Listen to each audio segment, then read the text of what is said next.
राजनीति में बीते कुछ वर्षों में विचारधाराओं की लड़ाई एक बार फिर से उभरकर सामने आ गई है। इसका ताजा उदाहरण समाजवादी पार्टी के राष्ट्रीय अध्यक्ष अखिलेश यादव के द्वारा लखनऊ स्थित जयप्रकाश नारायण इंटरनेशनल सेंटर को लेकर दिया गया बयान है, जिसमें उन्होंने योगी आदित्यनाथ सरकार को ये प्रस्ताव दिया है कि यदि राज्य सरकार इस परियोजना को पूरा करने में सक्षम नहीं है तो वह इसे समाजवादी पार्टी को सौंप दे और उसकी उचित कीमत बता दे, जिसे सपा कार्यकर्ता मिलकर चुका देंगे। ये बयान केवल एक संपत्ति की खरीद फरोख्त से जुड़ा नहीं है, बल्कि ये उत्तर प्रदेश की राजनीति में एक गहरे वैचारिक टकराव का प्रतीक बन चुका है। लोकनायक जयप्रकाश नारायण, जिनके नाम पर ये इंटरनेशनल सेंटर बनाया गया था, भारतीय राजनीति में जन आंदोलन, लोकतांत्रिक मूल्यों और भ्रष्टाचार विरोधी संघर्षों के प्रतीक रहे हैं। उन्हें समर्पित ये परियोजना भी इन्हीं मूल्यों की स्मृति और संवाहक के रूप में कल्पना की गई थी। साल 2016 में जब समाजवादी पार्टी की सरकार सत्ता में थी, उस दौरान लखनऊ में JPNIC की नींव रखी गई थी। इसका उद्देश्य केवल एक सांस्कृतिक या ऐतिहासिक भवन का निर्माण नहीं था, बल्कि ये एक विचारधारात्मक प्रतिनिधित्व और राजनीतिक विरासत का स्मारक था। समाजवादी पार्टी के लिए JPNIC केवल एक इमारत नहीं, बल्कि एक आंदोलन की स्मृति है। अखिलेश यादव का ये कहना है कि इस परियोजना से हमारा गहरा भावनात्मक और वैचारिक संबंध है। ये साफ करता है कि उनके लिए JPNIC एक सार्वजनिक स्थल नहीं, बल्कि समाजवादी विचारों की जीवित पहचान है। यही वजह है कि उन्होंने इस केंद्र को चलाने और इसे पूरा करने की इच्छा जाहिर की है। वहीं भाजपा सरकार के द्वारा इस परियोजना को अधूरा छोड़ना, उस पर कोई स्पष्ट नीति नहीं अपनाना और इसके क्रियान्वयन में विलंब, ये सब विपक्ष के लिए एक बड़ा राजनीतिक सवाल बन बैठा है। भाजपा सरकार की तरफ से अभी तक कोई स्पष्ट प्रतिक्रिया सामने नहीं आई है कि इस परियोजना को आगे कैसे बढ़ाया जाए या इसका भविष्य आखिरकार क्या होगा। इस शून्य को अखिलेश यादव ने राजनीतिक अवसर में बदलते हुए न केवल राज्य सरकार पर तंज कसा, बल्कि उसे खुली चुनौती भी दी कि अगर सरकार सक्षम नहीं है तो सपा इसे संभालने को तैयार है। ये घटनाक्रम उस समय सामने आया जब उत्तर प्रदेश में साल 2027 के विधानसभा चुनावों की राजनीतिक हलचल धीरे धीरे तेज होती जा रही है।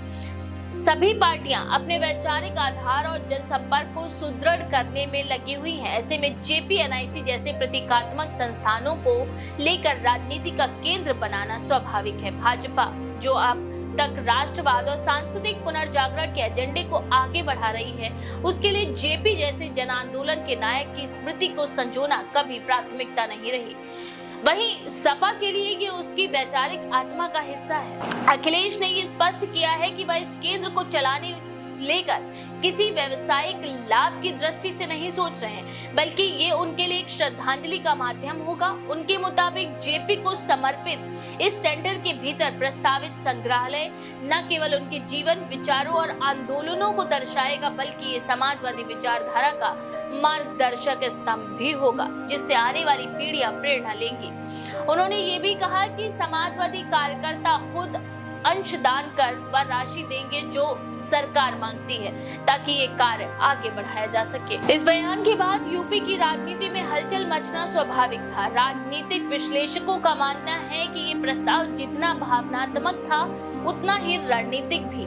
अखिलेश यादव ने एक और भाजपा सरकार को प्रशासनिक अक्षमता का आरोप लगाते हुए घेरा, वहीं दूसरी ओर उन्होंने समाजवादी विचारधारा को केंद्र में लाकर विपक्ष की राजनीति को वैचारिक धरातल पर मजबूत करने की कोशिश की। ये बयान आने वाले महीनों में भाजपा के लिए एक नैतिक दबाव का कारण भी बन सकता है कि या तो उसे इस परियोजना को पूरा करना होगा या फिर सार्वजनिक आलोचना भी झेलनी होगी। वास्तव में ये सपा की एक बड़ी राजनीतिक चाल भी मानी जा रही है। समाजवादी पार्टी ने पिछले कुछ वर्षों में जिस तरह से अपनी ऐतिहासिक आधार और वैचारिक जड़ों से संपर्क बनाए रखने की कोशिश की है, ये उसी का विस्तार है। उन्होंने पिछड़े वर्ग, अल्पसंख्यकों और वंचितों को अपनी स्थायी सामाजिक आधार बनाया। ऐसे में JP, जिनकी राजनीति में आमजन के सशक्तिकरण की अवधारणा थी, उनकी स्मृति को जीवित रखना सपा के लिए न केवल भावनात्मक उद्देश्य है, बल्कि रणनीतिक तौर पर सामाजिक न्याय की राजनीति का विस्तार भी है। JPNIC को लेकर विवाद सिर्फ वर्तमान सरकार की निष्क्रियता तक सीमित नहीं है, बल्कि ये भी आरोप लगते आए हैं कि भाजपा सरकार जानबूझकर इस परियोजना को ठंडे बस्ते में डाल रही है, क्योंकि ये पिछली सपा सरकार की पहल थी। उत्तर प्रदेश की राजनीति में ये आम प्रवृत्ति रही है कि सत्ता परिवर्तन के साथ पूर्ववर्ती सरकार की योजनाओं और परियोजनाओं को या तो बंद कर दिया गया या उनके नाम और स्वरूप बदल दिए जाते हैं। जेपीएनआईसी का मामला भी इसी प्रवृत्ति का एक उदाहरण माना जा रहा है। इस प्रकरण में एक और पहलू ये है कि जेपी जैसे नेता की विरासत को लेकर अब राजनीतिक प्रतिस्पर्धा शुरू हो रही है। जिस तरह से स्वतंत्रता संग्राम से जुड़े अनेक नेताओं की स्मृति और प्रतीकों का राजनीतिकरण हुआ है, अब वही प्रक्रिया जेपी के साथ भी शुरू हो गई।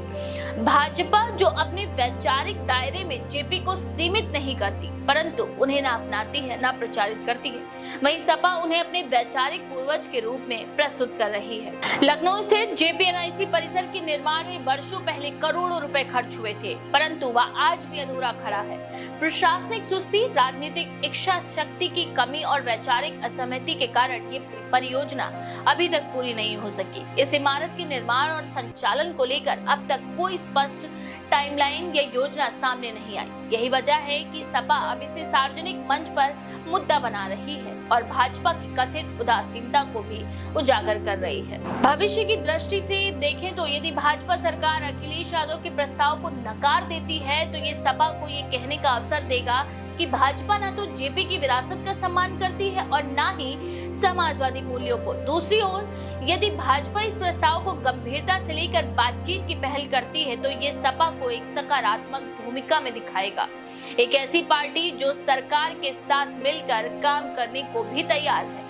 दोनों स्थितियों में राजनीतिक बढ़त सपा के पास रहने की संभावना अधिक है। राजनीति में प्रतीकों का बहुत महत्व होता है। प्रतीक केवल इमारतें नहीं होती, वे विचारों के वाहक और जन स्मृति के साधन होते हैं। जेपीएनआईसी एक ऐसा ही प्रतीक बन बैठा है जो न केवल अखिलेश यादव की वैचारिक प्रतिबद्धता को दर्शाता है, बल्कि यूपी की राजनीति में सत्ता और विपक्ष के बीच वैचारिक असहमति को भी उजागर करता है। समाजवादी पार्टी इस विवाद को आने वाले चुनावों तक जिंदा रख सकती है। अखिलेश यादव अपने प्रचार अभियानों में बार बार ये कह सकते हैं कि उन्होंने सरकार से जेपीएनआईसी को खरीदने की पेशकश की थी, लेकिन भाजपा ने मना कर दिया। ये नैतिक आधार पर भाजपा को रक्षात्मक स्थिति में धकेल सकता है। वहीं भाजपा को इस मुद्दे को गंभीरता से लेकर स्पष्ट नीति बनानी होगी कि वह जेपीएनआईसी जैसी परियोजनाओं के प्रति किस तरह का दृष्टिकोण रखती है।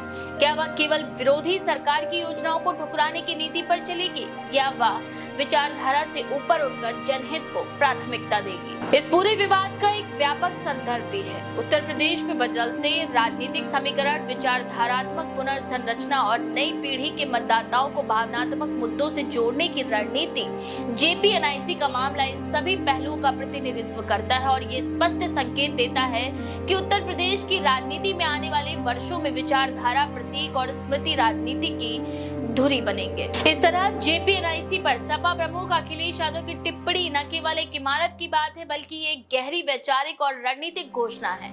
ये प्रस्ताव समाजवादी पार्टी की वैचारिक स्पष्टता, रणनीतिक चतुराई और जन भावनाओं से जुड़ने की उनकी क्षमता का परिचायक है और यही वजह है कि ये बयान केवल सियासी हलकों में ही नहीं, बल्कि आम जनता के बीच बहस का विषय बन गया है। चाहे भाजपा इस प्रस्ताव को माने या न माने, ये तय है कि जेपीएनआईसी अब उत्तर प्रदेश की राजनीति में एक विचारधारात्मक युद्ध का केंद्र बिंदु बन चुका है। इस बारे में आपका क्या विचार है? अपनी राय कमेंट में जरूर लिखें। ऐसी और भी दिलचस्प खबरों के लिए देखते रहिए द पेज 19।